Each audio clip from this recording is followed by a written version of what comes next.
Gracias. Pues me presento nuevamente. Yo soy Ricardo Rodríguez. Ya estoy adscrito al HIC aquí en la UICSE, afortunadamente. El doctor Lozano me pidió justamente con todo esto de la noticia, el examen de ingreso a la UNAM ha sido profanado por parte de las inteligencias artificiales, ¿no? ¿Qué podemos hacer o qué está pasando o qué está sucediendo? Entonces, no tanto centrándome en si fue trampa, si no fue trampa, es deshonesto, es honesto, o sea, este tipo de cuestiones. Me quise centrar en pensar qué tipo de escuela, qué tipo de instituciones, qué tipo de universidad es la que se está preparando para esta nueva modernidad, ¿no? Para esta otra etapa de la educación con inteligencias artificiales. Lo hemos realizado basándonos en un documento, en un artículo que viene de una investigación, de un trabajo más extenso de François Dubé. Más adelantito lo vamos a ver. Y utilizando también las 3 guías u orientaciones prácticas de utilizar la IA Gen dentro de la UNAM que han sacado para bachillerato, prepa, bueno, prepa y bachillerato, licenciatura y posgrado. Entonces vamos a ver más o menos como cómo es que yo, al menos he podido pensar la injerencia de la IA dentro de los espacios educativos dentro de la UNAM. La siguiente, por favor. Una pequeña introducción rápida de François Dubé. El texto que consulté o con el que me apoyé para desarrollar la presentación es El declive y las mutaciones de la institución, publicado en 2006, ya tiene 20 años. Dubé sigue vivo, él nació en 1946, pero ya actualmente no está publicando mucho y sus publicaciones no alcanzan a la IA ni ninguna de este tipo de, ninguna de este tipo de cuestiones.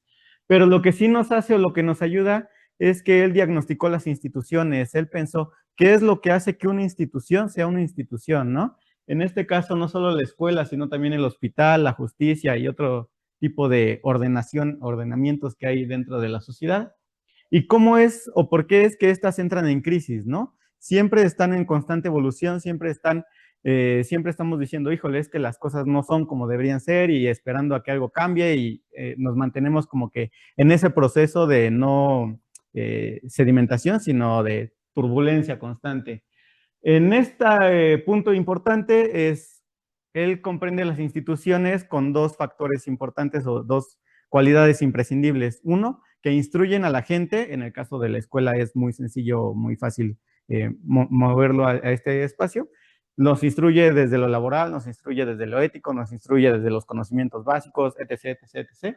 Pero también nos socializa o crea subjetividades. En el caso de socializarnos, la escuela no nada más es un espacio con bancas donde llegamos, todos nos sentamos, nos paramos, nos vamos y ya, sino que va creando algunos tipos de ambientes educativos, ambientes sociales en los que se van relacionando las personas y cómo es que se va configurando un tipo de ser humano o de persona en este sentido.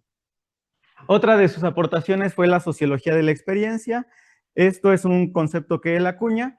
Lo trae a cuento porque dice, las instituciones antes de la modernidad eran homogéneas. La escuela, si lo pensamos, después de la Revolución Francesa, él trabaja mucho este tema por ser francés, después de la Revolución Francesa, las escuelas se piensan que sean para todos y que las escuelas permitan el libre acceso al conocimiento, a las oportunidades, el piso por el que partimos todos sea igualitario, ¿no? Muy francesa esa idea.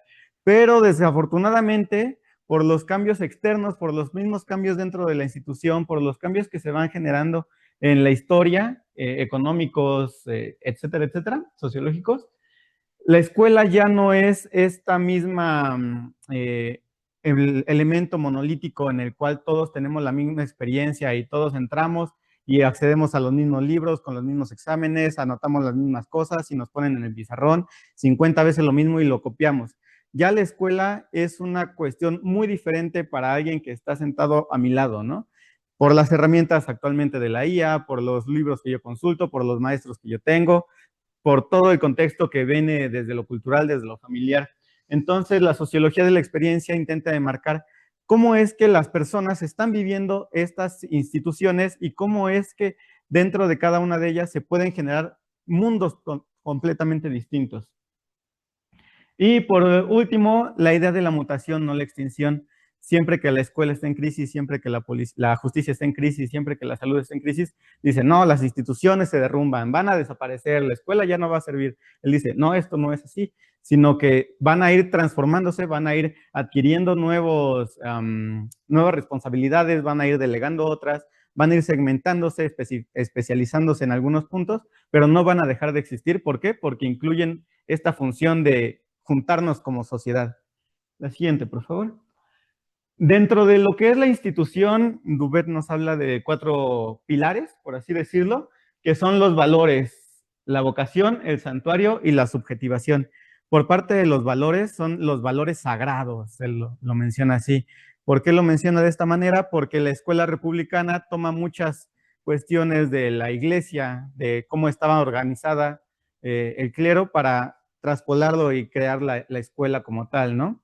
Algunos de los valores que encontramos en la iglesia son estos dogmas, ¿no? El creerle al Padre lo que te diga, la palabra de Dios es sagrada, el silencio y la penitencia se mantiene en silencio y el cielo se abre, ¿no? Estas cuestiones a la escuela se trasladan, no las mismas, pero sí con el mismo sentido. En el caso del padre, lo ve, o el párroco, lo ve como el maestro, ¿no? El maestro antes siempre tenía la razón, el maestro era una persona con una autoridad moral, con una autoridad que no tenía que ganarse, solo por ser maestro ya la tenía. Los conocimientos, en el caso de esta nueva era, la escuela tiene como valor sagrado la ciencia, el pensamiento crítico, estas ideas que no se cuestionan y no se pueden cuestionar porque son los valores en los que nos fundamos para ir construyendo todo esto. Si de repente alguien empieza en los cubículos a decirnos que la ciencia no sirve para nada y no sé qué, incluso sentimos como que, ¿cómo, no? O sea, nos agreden personalmente. Entonces, estas cuestiones son innegociables y son la base en la que fundamentamos todas las instituciones. Por otra parte está la vocación de los docentes. Siempre el trabajo de la docencia, antes de la escuela, era un trabajo enaltecido porque eran muy pocos los docentes, era muy caro contratar a una persona para que educara a otro y solo estaba pues reservado a las altas jerarquías, ¿no? A la gente que tenía dinero. Luego la escuela va abriendo las oportunidades, va expandiéndose, pero el trabajo que tiene el maestro es como enaltecer la cultura, hacer que las personas abran su mundo, que lleguen a lo más alto. Por lo tanto, igual lo hace una similitud con el trabajo del párroco, ¿no? En donde cómo tú puedes enfocarte o cómo puedes querer que se te pague bien, que tengas buenas condiciones y todo esto, si la docencia también es un trabajo que debe ser de penitencia, ¿no? Un trabajo que debe costar, un trabajo que no debe ser gratificante económicamente, sino en lo moral, en lo espiritual y manteniendo condiciones paupérrimas, pero en cuanto a económico y físicas, pero enalteciéndolo. El docente es la gran cosa, ¿no? En tercer punto, el lugar del santuario, la escuela. Es importante este espacio que tenemos. La escuela no puede ser cualquier lugar, no puede ser cualquier casa, no puede ser, sino que es un espacio distribuido. En México, tristemente, solo tenemos un tipo de escuela porque es barato y lo replicamos así, pero en otros espacios la escuela debe mantener ciertas ordenaciones, ciertos rituales incluso, ¿no? Me acuerdo mucho que se decía en Inglaterra, si tú le preguntas al ministro de Educación qué están haciendo las escuelas a las 11:15 de la mañana todos los días, él te puede responder y todas las escuelas están haciendo lo mismo. Y así era, porque la escuela era entrar, tener tus rituales con los maestros, con los estudiantes de comida, de aprendizaje, etcétera, etcétera, etcétera. Y todo se hacía de manera homogénea. Actualmente el santuario está empezando a desaparecer, está empezando a corromperse, porque también la idea de santuario es algo que está blindado contra el exterior, que estando adentro tú estás seguro y estás aislado de lo que pasa afuera. Y por tercero, la cuestión de la subjetivación, de cómo es que las personas van configurándose en lo social y en lo individual. La escuela te enseña a relacionarte con los conocimientos, con las personas, bueno, ya le han metido más lo ético y las personas últimamente. La salud te enseña qué es un cuerpo enfermo, qué es un cuerpo sano. La justicia te enseña qué es estar apegado a las leyes, a las normas o no. En esta cuestión de institución, la IA transgrede y se mete y entra hasta adentro, lo tenemos aquí, acá y acá, ya como lo mencionaron, en donde ya la escuela no es ese santuario y ese espacio sagrado, libre de todo lo que está afuera, sino que empieza a cuestionar, empieza a hacer que no, estas cuatro pilares se vayan como que destanteando, ¿no? Los valores, si ya de repente la IA tenemos todos los conocimientos acá, ¿de qué sirve que yo me lo tenga que aprender? ¿De qué sirve que yo tenga que estar repasando si nada más se lo pregunto a ChatGPT, a Claude o lo que sea y lo tengo, ¿no? El maestro ya no tiene los conocimientos, ya empezaba a desdibujarse por ahí la figura, pero realmente ya el maestro no cumple el rol que estaba cumpliendo hace años, ¿no? Ya la inteligencia artificial sabe muchísimo más que él, es más capaz que él, incluso en las guías ahorita de orientación dicen, bueno, pues sí úsala porque sí sabe mucho y demás, pero mantente como maestro, ¿no? O sea, como que ese rol del maestro se va desdibujando y cada uno de los puntos se van trastocando con la irrupción de la IA en la escuela. Uh-huh. Del rol docente. Bueno, ya venía desde modelos educativos recientes y hegemónicos, ¿no? Pero ya se enfatiza más que el docente no está para enseñar como tal, ¿no? Uh-huh. O Sí, sea, sí, casi se descarta que un docente enseñe. sí, sí, sí. Ya dentro de lo que nos truje es el corpus de las guías de la UNAM, como les mencioné, la relacionada al bachillerato, a licenciatura y a posgrado. ¿Cómo es que estas ven o proponen que se utilice o se implemente el uso de la IAGEN dentro de los procesos evaluativos y formativos, ¿no? Aquí algo muy curioso es que en el de bachillerato, las recomendaciones para los estudiantes y para todos es como de, bueno, siempre que usen la IA, cítenla, ¿no? No es nada malo, háganlo. Pero en su portada y en las portadas de todos estos están hechas con IA y no lo mencionan y es como de, ¿qué pasó ahí? A lo mejor fue un error, esperemos que haya sido eso, ¿no? Pero lo que quiero llegar no es tanto los usos que proponen, sino, como ya lo mencionaba el doctor Eli, no es tanto la técnica, sino qué tipo de educación o qué tipo de idea de educación está presente en estas guías. Por favor, la siguiente. Vamos a tocar tres dimensiones que creo que son las que más se pueden abordar a partir de estos documentos. Primero, la descentralización de la escuela, como les mencionaba. La escuela era un espacio cerrado, estaba alejado del mundo. Tú llegabas, te ponías tu uniforme y el rico y el pobre tenían el mismo uniforme, los mismos libros, las mismas cosas y no había distinción, ¿no? En teoría, claramente. Actualmente esto pues ya no funciona de esta manera. Las brechas económicas, generacionales y de privilegio han sido cada vez más marcadas. Y ya la escuela no es ese espacio cerrado que estás tú con el conocimiento, sino que incluso lo saben ustedes como docentes, como académicos, ya al docente no se le pide que solo se relacione con el conocimiento, sino que comprenda al estudiante, que sepa su contexto, su cultura, de dónde viene, si es que es extranjero, si es migrante, tal, tal, tal. Cosas que antes no estaban dentro de este espacio escolar, ¿no? Y el conocimiento era lo mejor, ¿no? O lo central, lo importante. La IA generativa no es que llegue y marque las diferencias por sí misma, pero sí lo hace, como decía el doctor Lozano hace un momento. Alguien que paga un modelo de inteligencia artificial contra alguien que no lo paga, hay una brecha abismal, o sea, no se puede hablar de igualdad de oportunidades, no se puede hablar de igualdad de condiciones en ese sentido. También aquellos que tienen acceso a los recursos tecnológicos, de celular, de internet, etcétera, etcétera. Y también dentro de los conocimientos culturales e informáticos, ¿no? Que se necesitan.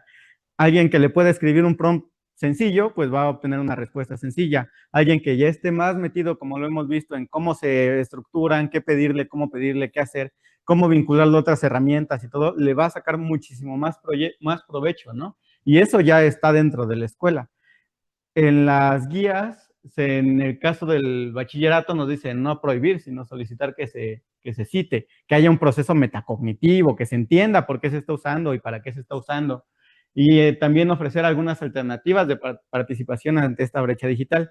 A lo mejor más adelantito vamos a abordar algunas de estas preguntas de cómo es que le pides a un docente, porque el documento está enfocado hacia docentes y estudiantes, pero cómo le pides al docente que ataque las brechas digitales, ¿no? En este sentido. En el caso de la licenciatura, también se reconoce esta brecha educativa que se va generando a partir del uso y adiestramiento de aquellos que tienen y no tienen acceso a la inteligencia artificial. Bueno, casi que podemos decir que todos tenemos acceso, pero no es el mismo acceso, ¿no? No es el mismo tipo de acceso. Y en el caso del posgrado, algo curioso es que ya la aceptan, por así decirlo, pero siempre mantienen como que la desconfianza hacia que alguien en un posgrado se esté formando y que simple y sencillamente sea la IA hablando a través de él, ¿no? Entonces, vamos a dudar de él y vamos a hacer que, uno de los ejemplos que ponen es que nos haga un examen oral sobre lo que sabe, y es como de, órale, ¿no? Qué interesante. La siguiente, porque así la IA no se puede meter. A lo mejor los dilemas los ponemos para el final por la cuestión del tiempo, igual para que, pero los vamos viendo rápidamente, ¿no?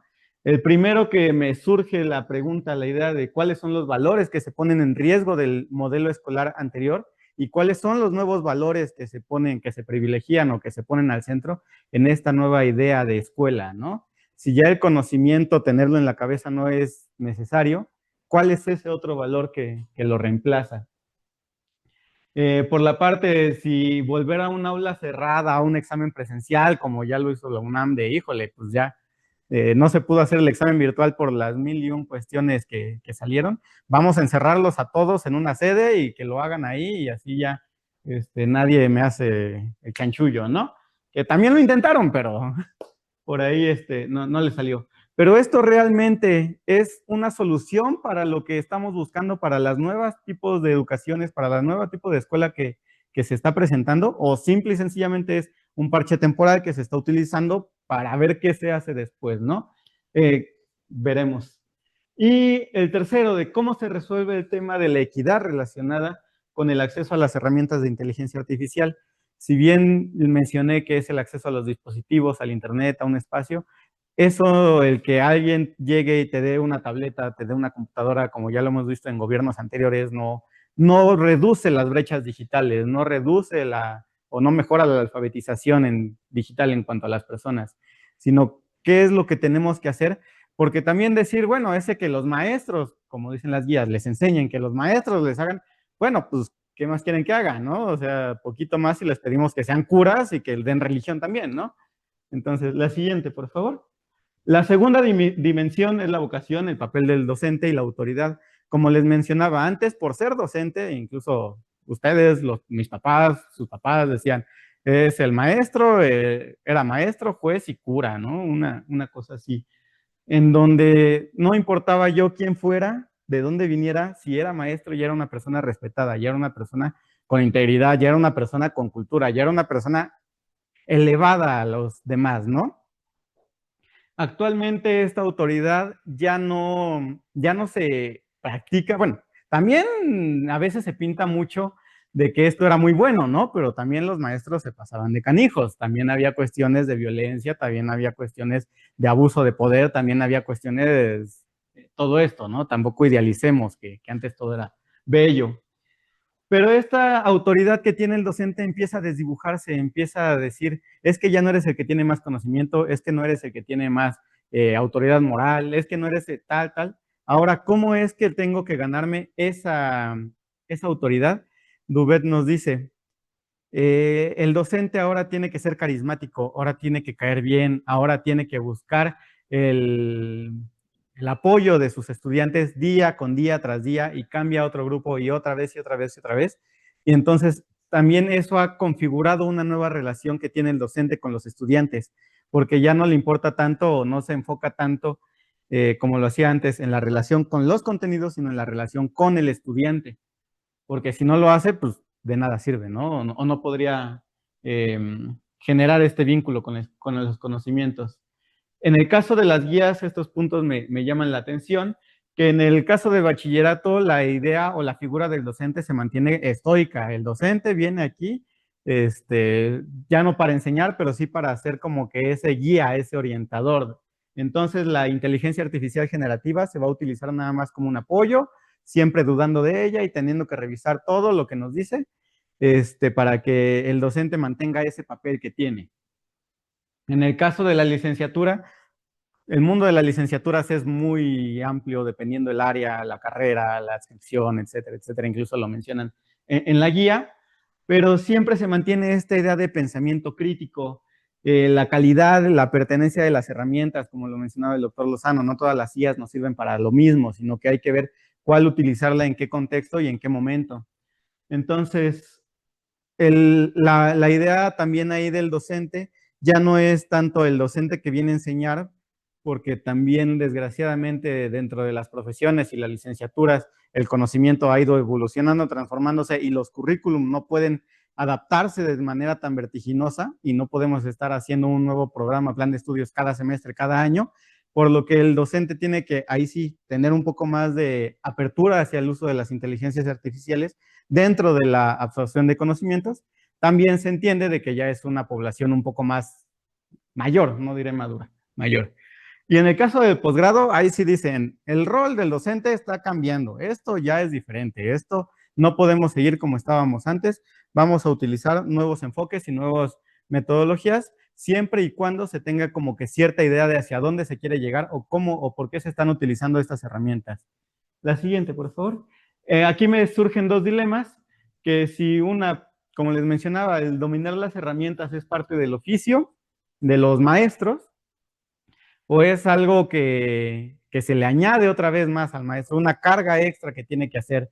Ya no solo tiene que calificar, ya no solo tiene que evaluar, ya no solo tiene que mantener la calma, ya no solo tiene que concentrarse en los estudiantes, en los diversos, en tal, tal, tal. Ahora también tiene que saber de ella y enseñar la IA y enseñar prompts y todo, ¿no? Entonces, ¿hay condiciones realmente para que el docente haga esto? Si incluso las autoras, los autores de las guías dicen, es que nosotros no somos expertos, no vamos a dar como una recomendación tajante de todos tienen que hacer esto, sino que nada más son orientaciones. Y es como, bueno, entonces, ¿cómo le pedimos a un docente que aparte de toda esta carga que tiene, además se haga experto o tenga siempre ese ojo crítico frente a la IA y esté cuestionándola todo el tiempo?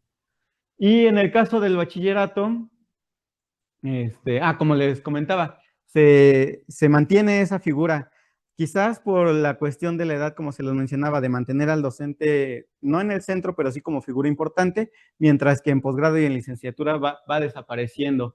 No sé ahí como qué camino es el que deberíamos tomar o qué camino es el que nos va a llevar la escuela más adelante, si mantener una figura de docente o tal vez no dejarle rienda suelta a la inteligencia artificial, pero sí delegarle muchísimo más tareas, como lo estábamos viendo hace un momento. En el caso de la tercera dimensión, ya casi vamos cerrando, el caso de la subjetivación, en este momento muy concreto, la evaluación. ¿Para qué nos sirve una evaluación? Evaluar no solo es hacer un examen. Todos dimos el grito en el cielo y ya sabíamos qué iba a pasar cuando dijeron examen en línea y las mil y un trampas que iban a, bueno, trampas, ¿no? Porque ya existían y todos los que entramos a la UNAM, ya sea desde CCH o desde licenciatura, estaban las leyendas urbanas de que te vendían el examen, de que no sé qué, de que alguien te metía, o sea, eso siempre ha existido, ¿no? Es como que de nuevo, nada más que ahora se hizo accesible, se hizo popular y se hizo fácil de hacer. Entonces, la IA no vino a poner en riesgo el examen ya era una farsa, porque también, ¿qué evalúa ese examen? No evalúa capacidades, no evalúa destrezas, no evalúa intenciones, evalúa memorísticamente, aunque la UNAM diga que no, pero lo hace, porque también 120 preguntas en 3 horas es como de órale, y si no es memoria, no sé qué sea, ¿no? Entonces, no es solo la cuestión de que la IA haya venido a arriesgar todo lo que la UNAM plantea, sino que ya la UNAM tenía estas fisuras, tenía estas cuestiones endebles y la IA lo que hizo fue demostrar que existían y ahí estaban, presentarlas. También otra parte importante es que la letra con sangre entra, ahorita lo mencionaba, hay que equivocarnos una y otra vez para ser mejores, para formarnos, para aprender. Bueno, a lo mejor sí en nuestros tiempos, porque híjole, no había otra forma de acercarse al conocimiento que leyéndote todo el libro y diciendo, pero ahora le preguntas, hazme un resumen de esto. Híjole, ya no sé cuál de los dos tipos de conocimientos es el más adecuado, más válido o cuál sirve para qué tipo de situaciones, ¿no? Antes un artículo lo leías en 1 hora más o menos, ahora le pides un resumen de 5 minutos y ya tiene las ideas principales y puedes seguir trabajando, ¿no? Entonces, También este tipo de cuestiones son las que debemos tener en mente, de que a lo mejor tenemos que separarnos de esa idea de que el camino del académico es de sufrimiento y de degradación y estar 20 horas leyendo, porque a lo mejor podría haber otros caminos, ¿no? Otras corrientes. En el caso del bachillerato de las guías, el aprendizaje genuino requiere escribir, argumentar, comparar y cometer errores. Pues también cuando se usa la IA, se cometen errores, también se compara, también se escribe, o sea, no es nada más que me lea la mente y ya lo tenga aquí. Ustedes lo hemos visto en el seminario, cómo es que un mal prompt te da malos resultados. Ahora el chiste es cómo identificamos esos malos resultados, ¿no? En el caso de la licenciatura, valora los procesos, los borradores, los esquemas. O sea, esta idea de que tenemos que trabajar y talacharle y picar piedra está muy, muy, muy arraigada dentro de la escuela, dentro de los bachilleratos, licenciatura y posgrado, y es una idea que está una representación muy solidificada, ¿no? En ese sentido. Incluso en el posgrado lo dicen como pereza intelectual, y es como, bueno, a lo mejor sí, pero depende. No satanicemos todo. La siguiente, por favor. En este sentido, hay tres dilemas, que primero, si el esfuerzo en sí mismo era nada más el precio que teníamos que pagar por no tener acceso a otras herramientas. Alguien antes de la calculadora, ahorita platicando con un maestro, nos decía, es que antes yo utilizaba las tablas logarítmicas y ahora nada más sacan en el celular la calculadora y se las da y es como de, pues sí, pero, o sea, las calculadoras no vinieron a destruir el mundo, ¿no? Entonces, para su época, para su momento, era el precio que se tenía que pagar para estar dentro de la academia, para hacer ciencia, para estar. Ahora tenemos estas herramientas que nos facilitan la vida o que nos las mueven hacia otro sentido, eh, y no debemos como que estar nada más de que a fuerzas hay una forma de aprender, hay una forma de relacionarte con el conocimiento, porque sería cerrar el camino, ¿no? Segundo, se pretende que los estudiantes desarrollen roles creativos, activos, críticos, éticos, en todas las guías, incluso más allá de las de la UNAM, siempre dicen el ojo crítico, que seas creativo, que la IA te potencie, que no sé qué, pero ¿de dónde o cómo rayos es que vamos a hacer que estos roles, estas habilidades, estas capacidades, destrezas, las desarrolle un estudiante, ¿no? Eh, si realmente nada más basta con enseñarle ingeniería de prompting y decirle cómo hacer las cosas, dejar que experimente, o sea, como que tenemos muy claro qué queremos hacer, pero no sabemos cómo hacerlo, ¿no? En este sentido. Porque además, si ya lo estamos empezando a meter desde bachillerato, ¿en qué momento el estudiante va a desarrollar estas habilidades? Tristemente en el sistema educativo en el que tenemos actualmente, y no solo dentro de las escuelas, sino también en las familias, en la sociedad, etcétera, etcétera. Y esto nada más va a incrementar la brecha digital entre algunas naciones, otras o segmentos de la población. Y el tercero es, si esta herramienta nos puede ayudar para generar autonomía dentro de las ciencias, dentro de la academia, o nos está enclaustrando, nos está encadenando, nos está metiendo en el frasco que quiere y nos va a decir, aquí estos son los límites, porque la IA trabaja de esta manera, ¿no? Y dónde está la idea del académico, del investigador. La siguiente, por favor. Y ya para cerrar, bueno, el declive del programa institucional no significa la muerte de las instituciones, sino su transformación hacia formas más prácticas y más democráticas. Utiliza las palabras prácticas y democráticas. ¿Por qué? Porque ya las instituciones se van enfocando cada vez más en sectores más específicos de población. La escuela, como se los mencionaba, no es ese monolito donde todos entran y todos salen, sino que ya dentro de una escuela hay muchas áreas, hay muchas formas y muchas organizaciones. En general, como son estas las ideas que me vienen a la mente cuando leí estas guías, de sí, claro está y se ve muy claro. Ya dentro de la universidad no tenemos solo nuestro departamento de educación física, nuestro departamento de cultura, ya tenemos los departamentos de inteligencia artificial, de códigos de ética, etcétera, etcétera. Y cómo es que cada uno de ellos se va enfocando en cosas distintas, pero que están dentro de la misma institución y cada uno de ellos tiene como que su sentido y su organización. Y bueno, eso sería como que algunas reflexiones que hice hasta el momento.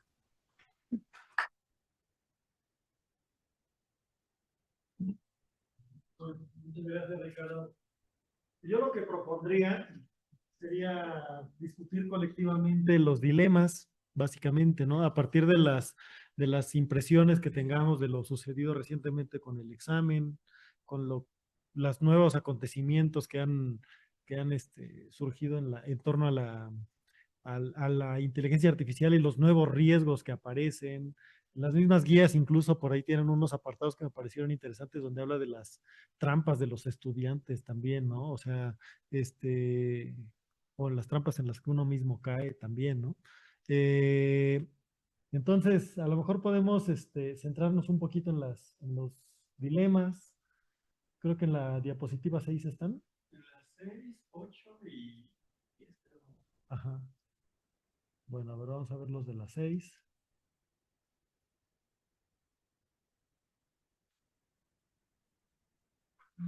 Pero bueno, a lo mejor también antes de los dilemas podemos dar un momento para reflexiones generales, ¿no? Antes de pasar a la guía en particular de discusión, que son los dilemas. No sé si quiera alguien también aquí en la sala o en la reunión de Zoom también compartir al grupo alguna reflexión, alguna inquietud en torno a lo que lo pudieron haber revisado de las guías o lo que hayan o no sé, algo que quieran decir, ¿no? En torno a la ponencia en sí. Bueno, yo, Sí, bueno, yo no tengo mucha experiencia en el seminario, pero creo que el uso de una inteligencia artificial conlleva mucha responsabilidad. Y no así como digan, o sea, no tanto de lo ético, sino de uno mismo en decir en qué momento puedo usar una inteligencia artificial y en qué momento no. Y creo que también nos ayuda. Al final de cuentas es una herramienta, entonces nos puede ayudar en nuestro día a día, ya sea, por ejemplo, si tenemos la posibilidad de leer, no sé, los 12 artículos, pues sería padre hacerlo, ¿no? Pero, por ejemplo, soy recién egresada, entonces, también decir esa parte que a veces no hay tiempo, también decirle a una inteligencia artificial, bueno, ayúdame, resúmeme estos 12 artículos, sáqueme las ideas principales para que así como que facilitarnos un poquito la existencia. Pero pues sí, todo depende de cómo nosotros somos responsables, es decir, si la ocupo para esto, no la ocupo, a lo mejor sí tengo el tiempo para leerlos, pero pues lo mencionaba, ¿no? Como que esa pereza de decir, bueno, a lo mejor no, quiero tener un poquito de libertad para hacer otras actividades, ayúdame en resumirlos y así, no sé, creo que pues eso es de la forma en la que uno lo va a ocupar.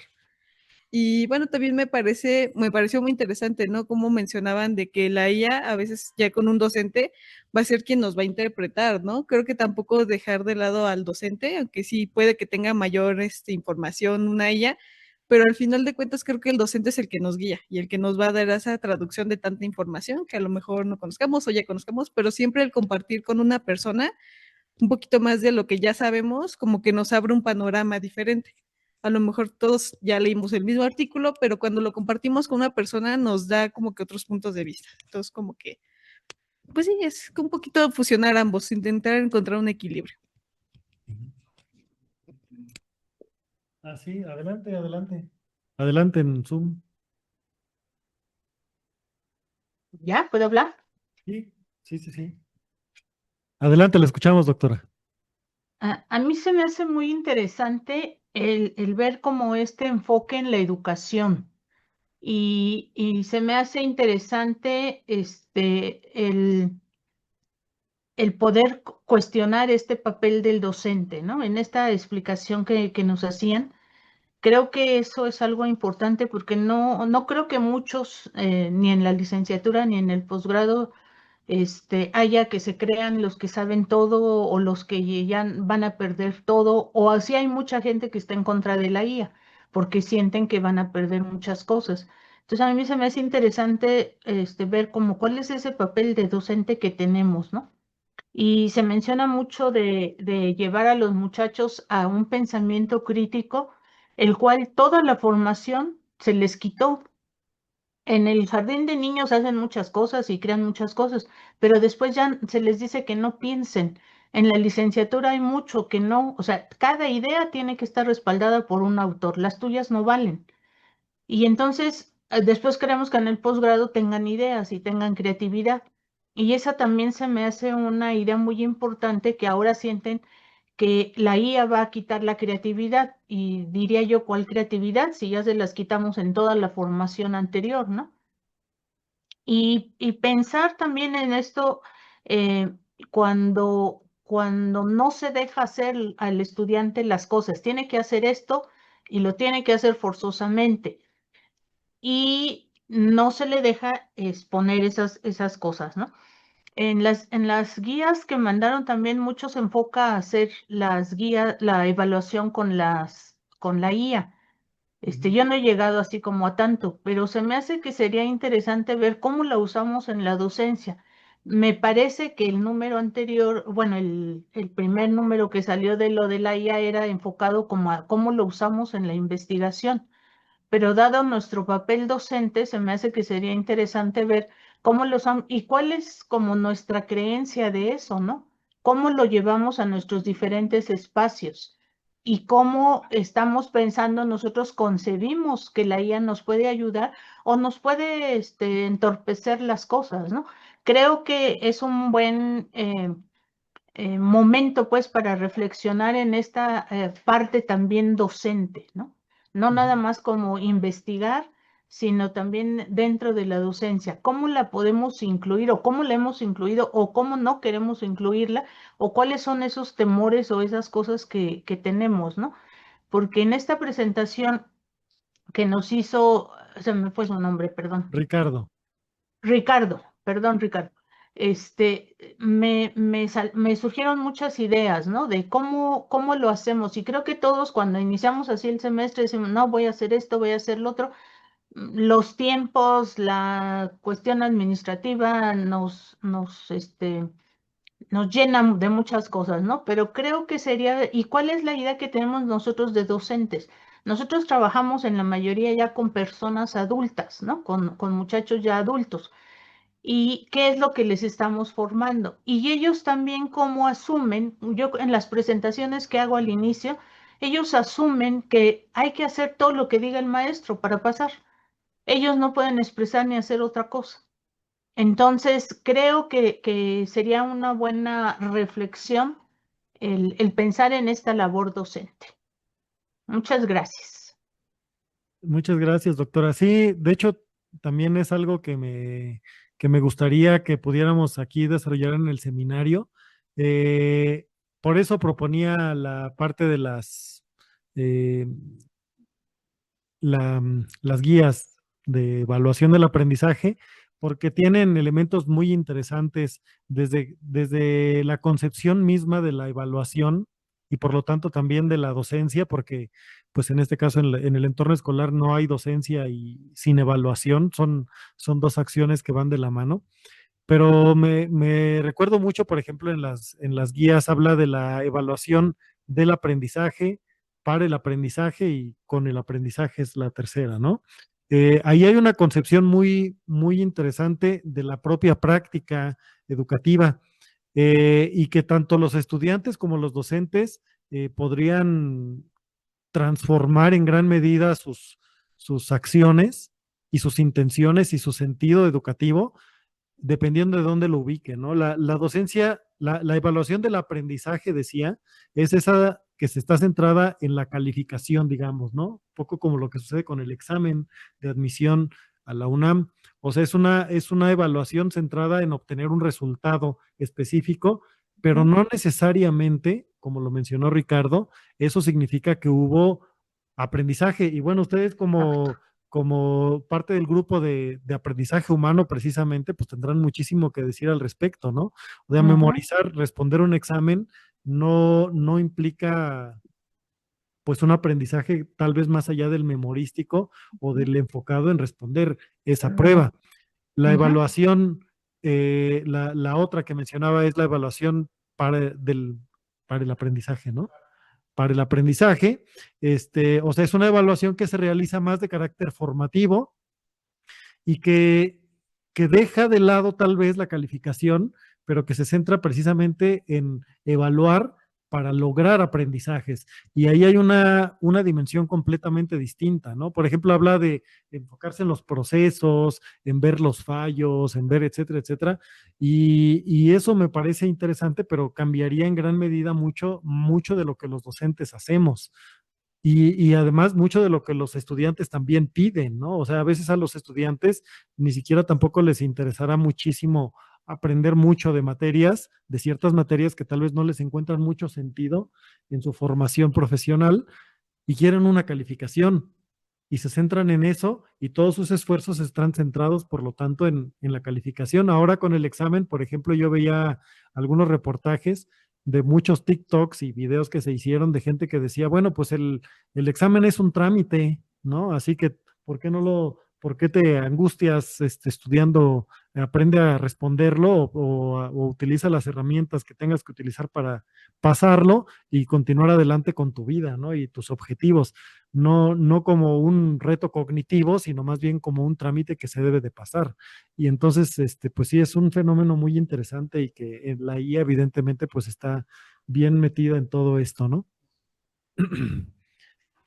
Y yo creo, perdón, yo creo que algo que es.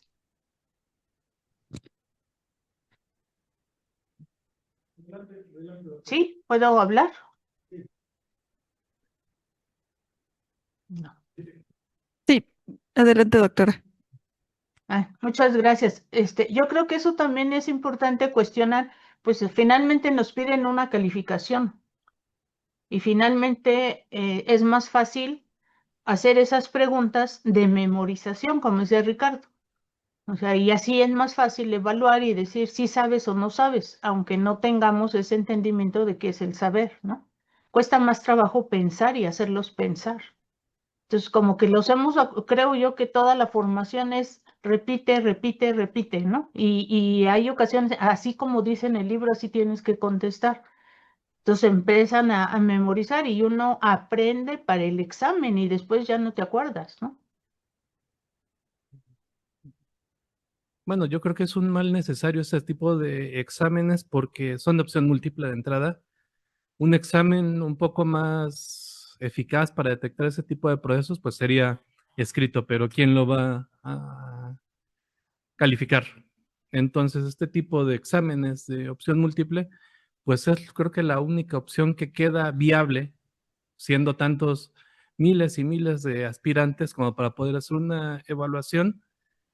Y bueno, vaya, esto de plantear lo que fuera en línea me parece completamente ingenuo por parte de las autoridades quienes decidieron aplicarlo así.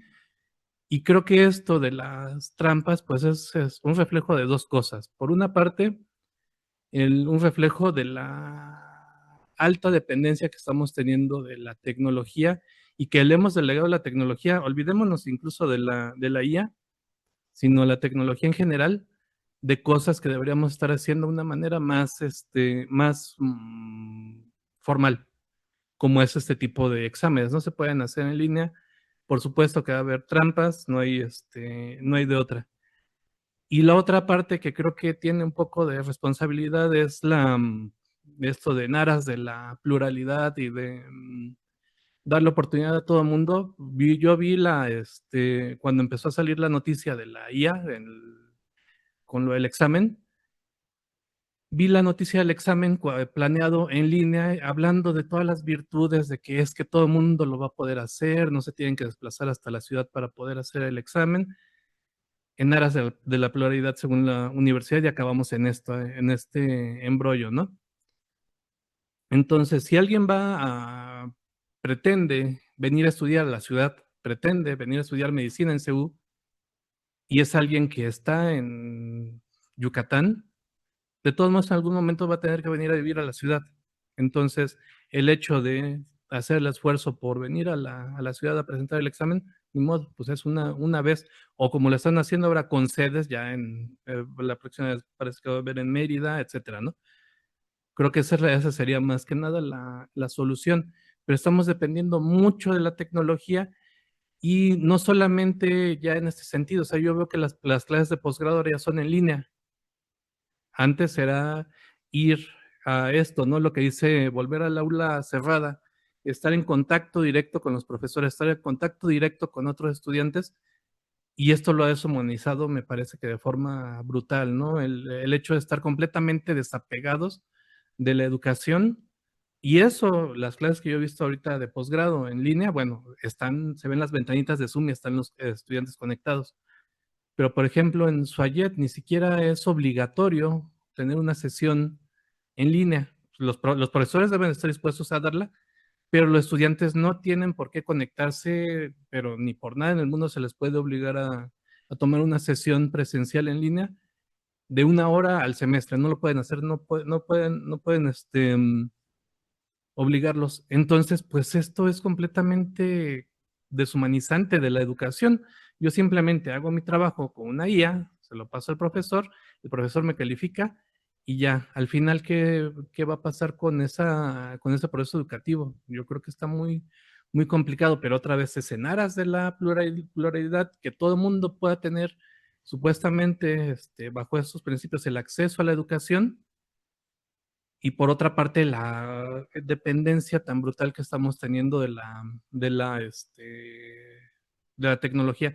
Y no solamente de la IA. Esto que mencionan del examen que fue hecho con IA, ni siquiera es necesario.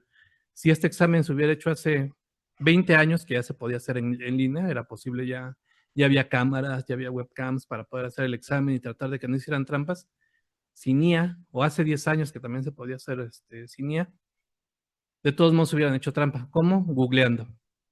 Ahí se me ocurren infinidad de métodos para que en otra computadora con otro mouse alguien esté moviendo la computadora donde está haciendo el examen el supuesto aspirante. Eso no tiene nada que ver con IA, tiene que ver con la ética de las personas que están atrás, con o sin IA, y con la implementación del examen con o sin IA.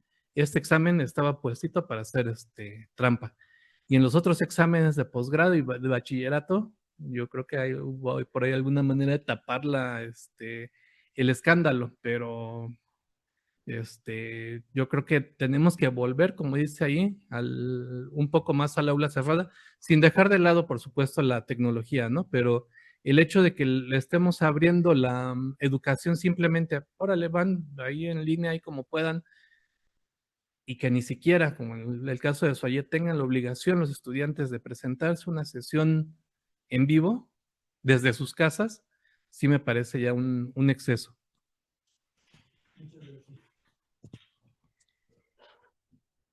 Híjole, pues con todo lo que estoy escuchando y que están diciendo, pues creo que todo llega al primer punto cuando dicen en la diapositiva cuáles son los valores que se ponen en riesgo. Pues en realidad estamos hablando justamente de eso, ¿no? De los valores que las personas estamos perdiendo, ¿sí? Cuando nos ponen un examen a presentar, ¿no? Pues yo lo veo, por ejemplo, con mis alumnos, ¿no? Cuando les voy a decir, les digo, vamos a hacer examen, ¿sí? Maestra, el examen va a ser de opción múltiple, pues va a ser variadito, ¿no? No, maestra, porque entonces ahí viene esa parte del queremos aprender, verdaderamente queremos aprender o solamente queremos pasar, o sea, hacer una parte administrativa, cumplirla, tener una calificación, querer ingresar. Entonces, vamos a llegar a un punto en el que realmente el aprendizaje o se está perdiendo o se están perdiendo los valores. ¿Sí? Entonces, eso es a lo que yo me pongo a pensar, ¿no? Sí, realmente la tecnología, yo no estoy en contra y yo creo que nadie está en contra de eso, pero creo que lo que más bien se están perdiendo, pues son los valores. A ese punto es como al que aterrizo, ¿no? Que no es que no se quiera la inteligencia artificial, no es que la tecnología, porque esto va a seguir, ¿no? O sea, como decían ustedes aquí en esta sesión, todo va en ese sentido, no es en declive, sino al contrario, todo va a ir aumentando, lo decía, perdón, ¿cómo te llamas? Arturo. Arturo, pues yo ya vi artículos desde hace 2 semanas o videos así, ahorita ya ni los tomo en cuenta porque todo va actualizándose. Así va a ser la IA en un futuro y ahorita va a ir creciendo. Entonces, pues todo esto lo vamos a ir tomando en cuenta, la IA pero los valores se van a ir perdiendo entonces, ¿no? Y creo que ya se perdieron y lo vimos claramente con esta actuación de los chicos, ¿no? En el examen. Sí. A ver, ¿quiere mencionar algo, Héctor? Mm, Bueno, creo que viendo un poco de las cosas que han comentado, yo siempre pensaba que creo que uno de los grandes miedos que tienen los seres humanos en general es que la tecnología o la inteligencia artificial nos reemplace, ¿no? Pero creo que más que ser reemplazados es que tanto podemos perder nuestra humanidad como personas, como seres humanos. O sea, no tanto seres humanos, sino nuestra humanidad, nuestra esencia que nos hace seres humanos, la comunicación, la empatía. Y justamente creo que principalmente el ser humano ha creado estas herramientas como tal, como herramientas para construir, para hacer eficientes las tareas o los trabajos. Y creo que ese ha sido el principal problema que tenemos con las herramientas digitales, con las redes sociales y con la inteligencia artificial actualmente. Creo que deja de ser una herramienta y la ocupamos como eh, más como una herramienta, como decir, haz mi trabajo por mí, ¿no? Sustituto. Un sustituto, estudia por mí, trabaja por mí, piensa por mí. Y en algún futuro, pues lo veíamos hace mucho tiempo nosotros desde el área de enfermería, porque también tuvimos un debate de la inteligencia artificial en cómo vamos a desarrollarnos en conjunto. Y algo que era muy característico de enfermería era el trato humano, ser cálidos con las personas, estar con las personas siempre. Pero poco a poco nos damos cuenta que no solamente enfermería ha sido reemplazado ligeramente por la inteligencia artificial o por la tecnología, sino que de forma general creo que yo invitaría a todas las personas a reflexionar qué tan humanos estamos dejando de ser. Ya no vemos a las personas que se sientan al lado con nosotros en el transporte público, ya no vemos ni siquiera a una persona llorando, o bueno, a mí me ha pasado que voy en el camión y va alguien llorando y ni siquiera tenemos un poco de sensibilidad. Entonces, de hecho, creo que la mayoría de personas actualmente, o no, al menos en general, usan a las IAs como psicólogos. Entonces, ¿qué tanto vamos a ser no reemplazados, sino dejar de ser humanos? Sí. Aquí, bueno, creo que uno de los aspectos, voy a llamar un poquito a la mesura, en el alarmismo también, ¿no? Este, como que algo que nos hemos dado cuenta es tanto de los riesgos, las posibilidades, la potencia que puede tener cualquiera de estas herramientas que analizamos, ¿no? Y sí existe una concepción, en alguna de las sesiones mencionaba como esta ilusión del perfeccionismo tecnológico, de la idea de que la tecnología por sí misma va a solucionar los grandes problemas y que además por ser tecnológico y ser algorítmico y ser matemático, pues ya está libre de problemas y de errores, ¿no? Pues ya hemos visto que no es cierto, ¿no? Ese es como una ilusión social, digamos, ¿no? Un prejuicio, tal vez, no sé, una idea colectiva que también, pues, tiene ciertos errores, ¿no? Pero bueno, como decía en la presentación Ricardo y en algunas de las diapositivas que puso al final, pues las instituciones se transforman y sí, están rompiéndose en gran medida los cimientos que habían, en este caso particularmente de la escuela, como lo menciona Dubet, pues la escuela es una gran institución social, ¿no? O sea, creo que todavía no estamos preparados en la vida universal a concebir un mundo sin escuelas y sin docentes, ¿no? Pero, y ahí están, ¿no? Ahí siguen. No sé si algún momento en la evolución de la humanidad llegará un punto en el que ya no hay escuelas ni docentes, pero ahorita existen, ¿no? Y ahorita tenemos todos una labor muy importante. Entonces, sí se está transformando sin duda, ¿no? O sea, los grandes valores que mencionaba y que se mencionaban incluso en la esos valores, o sea, Ricardo mencionó tal vez la ciencia, ¿no? ¿Quién cuestiona la ciencia? ¿Quién cuestiona la razón como tal, ¿no? Actualmente esa idea del pensamiento crítico, etcétera, pero definitivamente se están transformando. Nada más que yo creo que no hay que ser tan alarmistas de pensar que esto nos va a quitar la humanidad o que nos va completamente a desplazar o nos va a convertir, pues no sé, como en una distopia de ciencia ficción, ¿no? No necesariamente ese es el camino, ¿no? Justamente creo que la importancia de los espacios que tenemos como este es para identificar los problemas, analizarlos y evitar de alguna manera también el alarmismo, que también nos haría llevar a decir, uy, mejor no hay que usar la inteligencia artificial o muy limitado o de plano prohibirla o como en algunas ocasiones, por ejemplo, todavía hay, me he enterado de lugares en el posgrado en enfermería, por ejemplo, la maestría, y en algunos otros espacios que hemos dicho, por ejemplo, ¿no? Si se detecta que viene 50% de texto generado con inteligencia artificial, repruebas el curso, ¿no? O ese tipo de políticas, digamos, que provienen del alarmismo, del miedo, de la sensación de que estamos acabando con todo, ¿no? Y pues yo creo que también hay que tener cierta mesura en las reflexiones, que definitivamente hay transformaciones y hay muchos riesgos, ¿no? Pero justamente ahí es donde requerimos ese intelecto y esa racionalidad para ese juicio crítico, ¿no?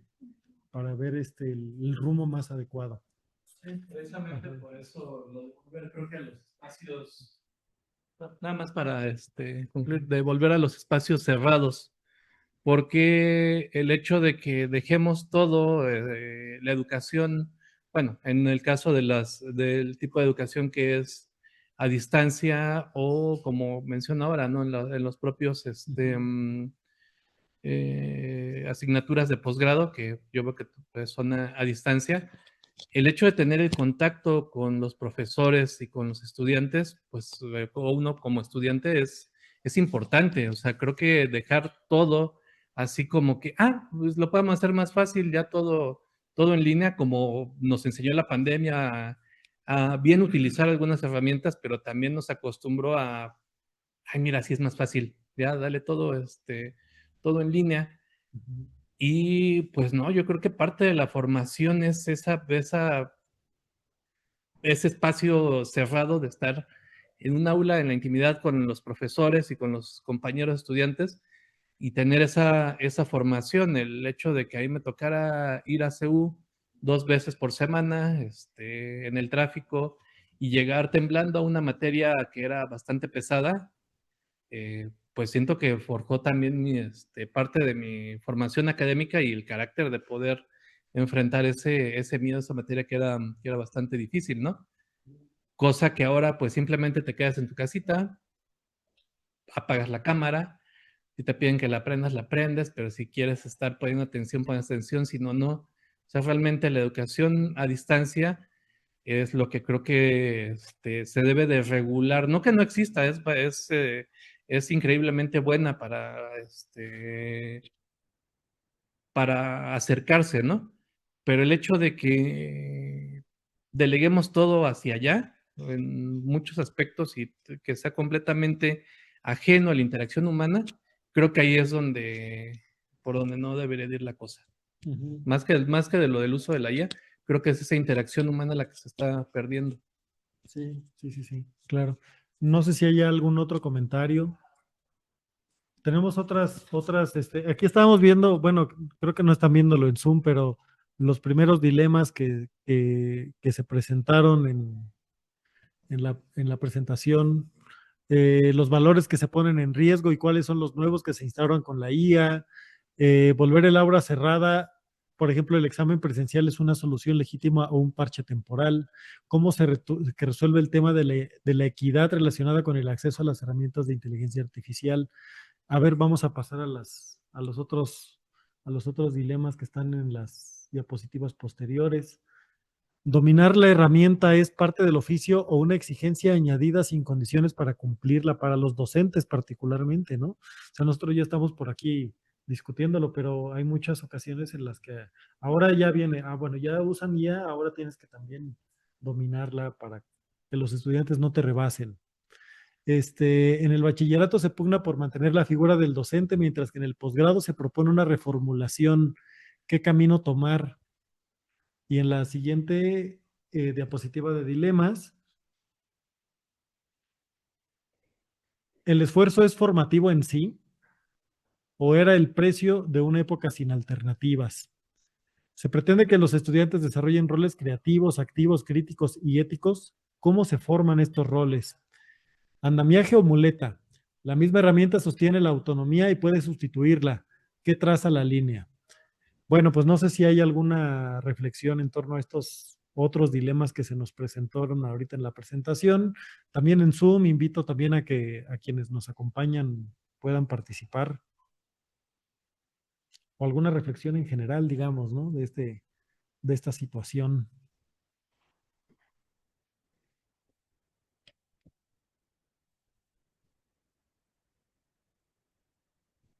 ¿No? Bueno, creo que hemos abordado bastantes de los temas. Pues podemos cerrar la sesión, además ya se nos queda, ya estamos llegando a la hora. Continuaremos con esto. La siguiente sesión será el 17 de septiembre. Es el tercer jueves del mes, como se están estipuladas las sesiones, a las 12. Y bueno, ya les iré comentando en las siguientes semanas la actividad que tendremos, si vamos a tener ponentes, etcétera. Pero igual, como mencionaba al principio, pues la invitación es para que también se propongan temas, se propongan actividades, se propongan ponentes, etcétera, y podamos ir construyendo esto entre todos, ¿no? Sí. Bueno, pues muchas gracias a todos también por asistir aquí, asistir virtualmente, y pues nos vemos el 17 de septiembre. ¿Osaba? Gracias, hasta ¿Osaba? luego. Sí, ¿por qué no? Gracias. Hasta luego. Hasta luego. Hasta luego, muchas gracias.